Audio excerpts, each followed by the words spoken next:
Hello and welcome to the Nonprofit Thrivability Podcast. I am your host, Reed Corley, podcast producer and consultant with the Patterson Foundation. Today I have the pleasure of speaking with Vickie Oldham, President and CEO of Sarasota African American Cultural Coalition, otherwise known as SAACC. The topic of today's podcasting is Fueling Dynamic Fundraising, an initiative that started in October of 2021. The Patterson Foundation offers Fueling Dynamic Fundraising in partnership with the Fundraising School at the Indiana University Lilly Family School of Philanthropy. Vickie had the opportunity to be in a cohort of Fueling Dynamic Fundraising after she raised funds for the historic Leonard Reed House in Newtown, which she did primarily through grant writing. We discuss what Vickie learned from Fueling Dynamic Fundraising and how she's implementing this new knowledge into her future fundraising endeavors. Hint, hint, there is a lot more to fundraising than just grant writing. We also weave in some TPF-isms, including the 5 catalysts for good, which are connecting, learning, sharing, evolving, and strengthening. If you are interested in learning more about Fueling Dynamic Fundraising, please visit the pattersonfoundation.org/Fueling Dynamic Fundraising.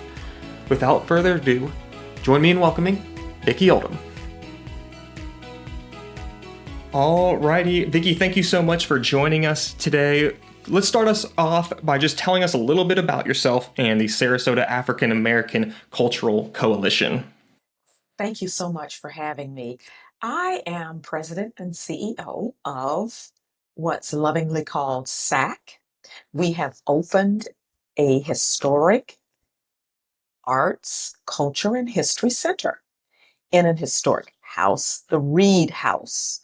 And I am going to begin raising money through a capital campaign to build a new facility because the Reed House is only 1,400 square feet.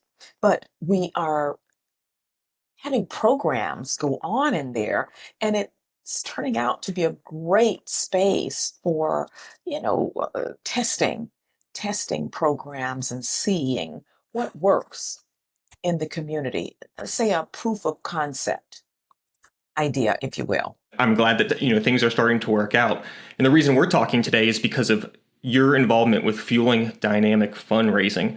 Would you please just kind of explain what your connection with them was, how you went through Fueling Dynamic Fundraising, and what it is in your own words? Well, I received an email from the Patterson Foundation talking about presenting fundraising workshops, and I jumped right on that because I know, at least I've learned, that I need to know a lot more about fundraising.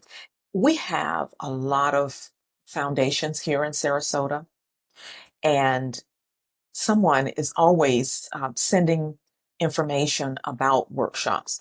I really, really like attending them, and I really, really need to attend them because my background is not in nonprofit management. I am a former news reporter, and I've worked at a couple of universities, say 3, in the marketing and communications department. I led marketing and communications teams, and another department did the fundraising. But it has been incredible to learn about how successful fundraising is done. How would you describe Fueling Dynamic Fundraising to an organization who might be interested in that program? Well, it's a combination of networking and getting education from facilitators. And the facilitators are from the Lilly School of Philanthropy, some, and then some are fundraisers from in the state of Florida. And some of the fundraising facilitators actually are employed by the Patterson Foundation. And so what I really, really liked is the variety of fundraisers. They have a lot of different experiences. And then also learning about this area with my peers from other nonprofit organizations. That was very, very helpful because we got a chance to talk to one another about our strengths, yes, but a lot of times we talked about our weaknesses and what what challenges we were experiencing together, and we found that there was nothing new under the sun. you know, Many of us were going through the same challenges.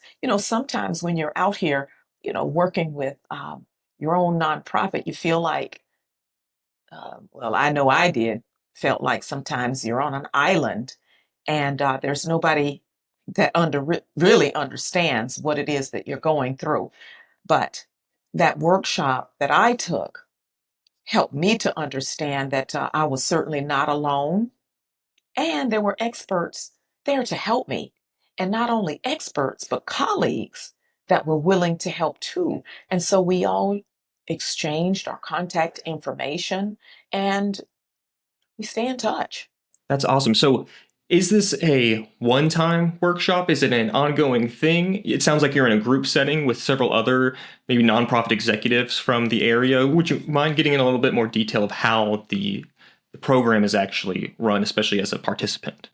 Well, I signed up to participate with a specific cohort of other nonprofit leaders who also signed up at the same time. Now, I don't believe that everyone who signs up gets accepted into this program. I believe that someone at the Patterson Foundation kind of selects according to backgrounds and experiences of applicants. And so if a person signs up for one particular cohort and didn't make it, they can sign up for another cohort and truly may make it. I'm not sure what the equation is that got me in, but but I'm darn sure happy that I was able to get accepted. That is awesome. So, a TPFism here that I'm going to dive into is not arriving with the answer. So, in that kind of vein here, what surprised you about the work with Fueling Dynamic Fundraising that changed your original expectations? You showed up ready to learn.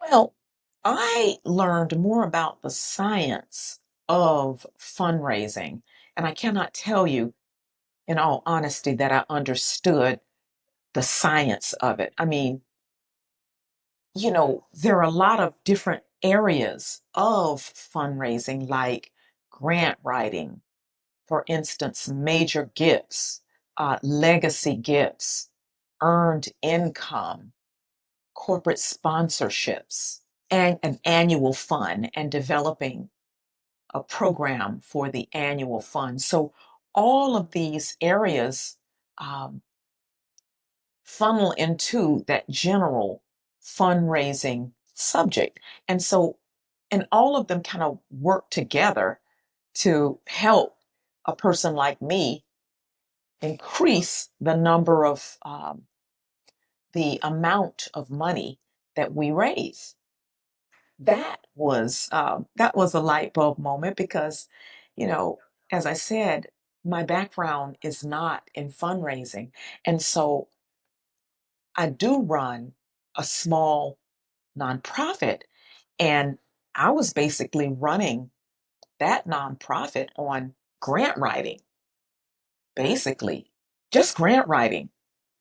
But then I have come to learn that there's so much more, so many more ways, I should say, that fundraising can happen. Absolutely. And that's awesome that they were able to inform you about that and open your eyes to all these opportunities, right? Because when all your eggs are in one basket, we're really relying on that grant writing then, and to be able to have these other opportunities is great. And fundraising it's that art and science, right? You got to know what to do, but then you have to appeal to the grant writer, for example, maybe the individual donor, the capital fund that target for that. So it is that art and science, which is beautiful, and I'm glad that Fueling Dynamic Fundraising was able to open the eyes a little bit to the other possibilities. So moving along here, the Patterson Foundation, it works with people, businesses, nonprofits, government, and the media to catalyze efforts toward shared aspirations through 5 key actions that they call catalysts for good. These are connecting, learning, sharing, evolving, and strengthening. And I'm not going to quiz you on that. So you don't have to remember that. Thank you. But I want to jump into a couple of those here over the next few minutes. I want to talk about evolving. So you joined Fueling Dynamic Fundraising after the opening of the historic Leonard Reed House. How have you evolved your approach to fundraising from fundraising for that house to the strategies that you're using now for your future fundraising? So after opening the house and learning more about fueling dynamic fundraising, I do a whole lot more stewardship with our donors, and that is, it's all about relationships and continuing to build great relationships with donors. So we are sending more emails to them. I'm making more phone calls. I send video clips through a text message to some of them. And just trying to keep that relationship intact, because success means great relationships. And that is working. That is awesome to hear. It is amazing, the strength of those relationships and also how much effort the executive director has to put into maintaining those and creating those. It's like, that's a full-time job in itself, right? Let alone having to run the whole organization. So Right. props to you for doing that. I'm trying to get my board to understand that there's so many aspects to this. We're about to hire some other people to join me, but it is a challenge juggling all of those balls. And then now what I know about fundraising, those are extra balls. And I'm not saying that I am doing everything absolutely correctly. I'm not perfect in this by any stretch of the imagination. We have had some wonderful successes, shall I say, some wonderful successes. And I think some of that is about grace and mercy and being blessed.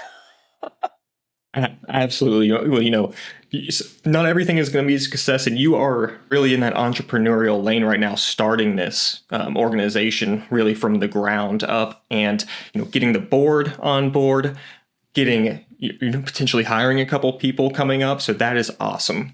I want to stick along with those catalysts for good and talk about strengthening now. How has being part of Fueling Dynamic Fundraising allowed you to further deliver on your mission? Well, I realize that I am only one person and I can only do so much. Um, and if I don't get more help, I do have one staffer that works the programming in, but we need to scale up right now. Uh, there's no sense in causing the two of us to burn out when we do have some funds to hire.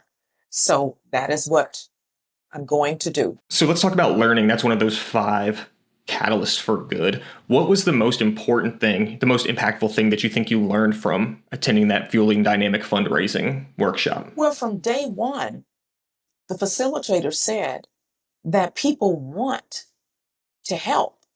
There are people who have resources who actually get a lift from helping an organization that they care about, whose mission they care about. What a concept. It, just wrapping my head around that there are people who get some feel good by helping us and actually want to, that lifted a weight off my shoulder right there.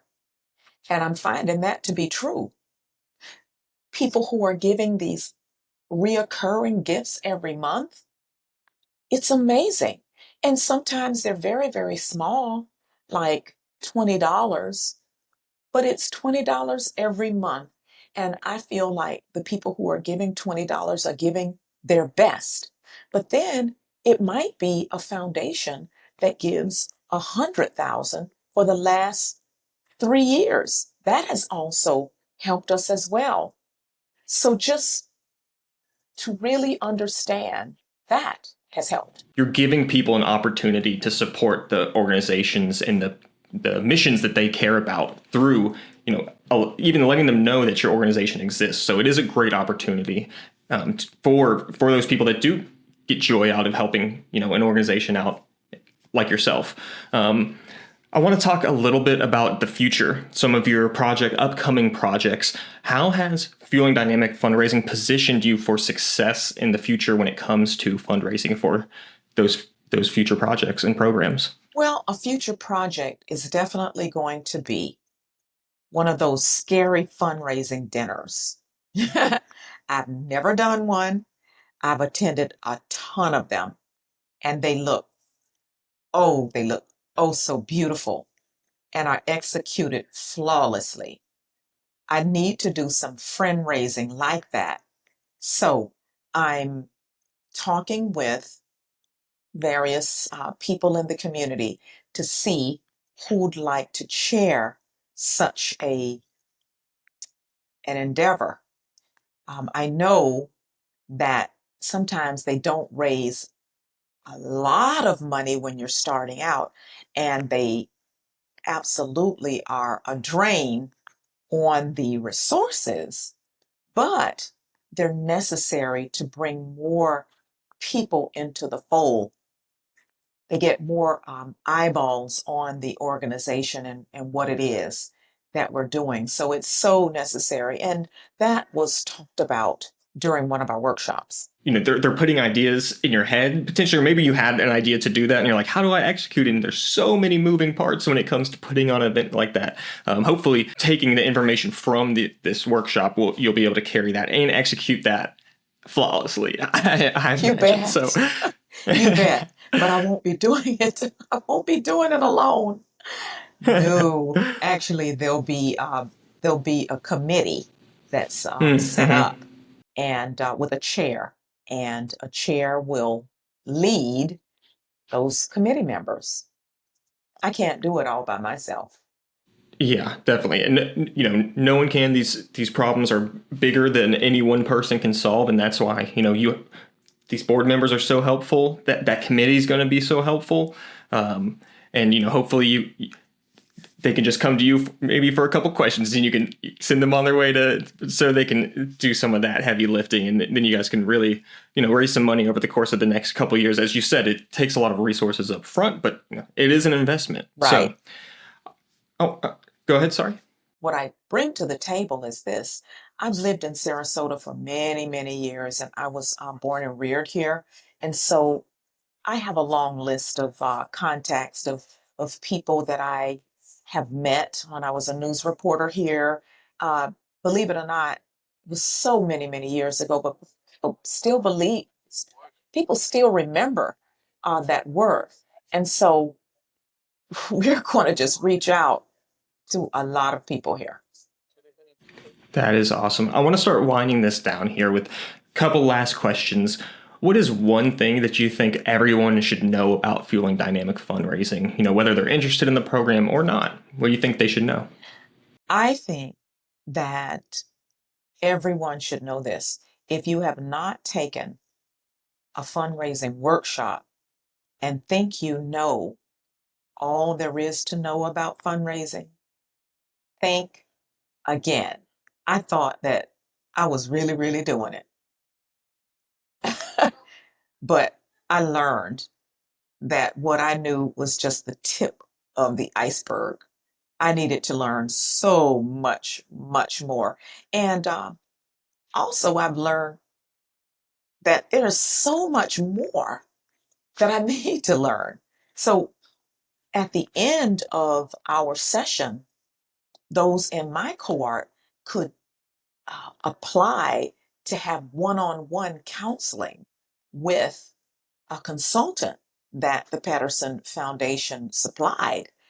I did submit because I know how to apply, for things.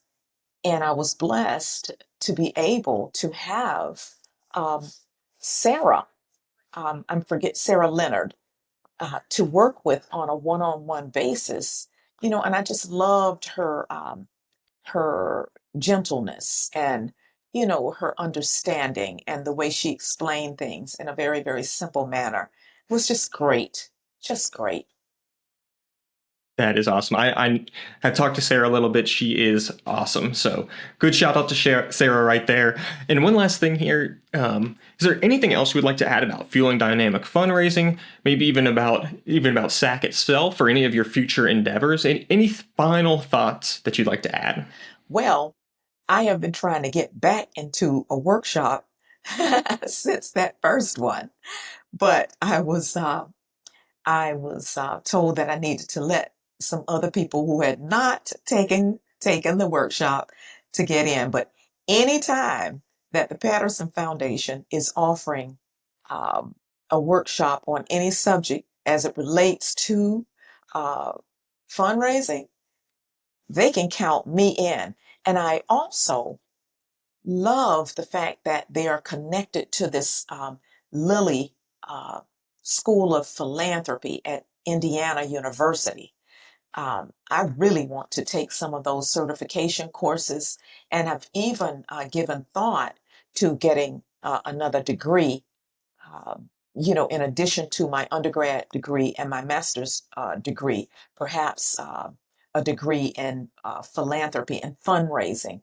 I'm just trying to figure it all out. I don't know how I'm going to do all of this at the same time and lead a capital campaign, but um, I'm every woman. It's all in me. So I'm going to see what I can do.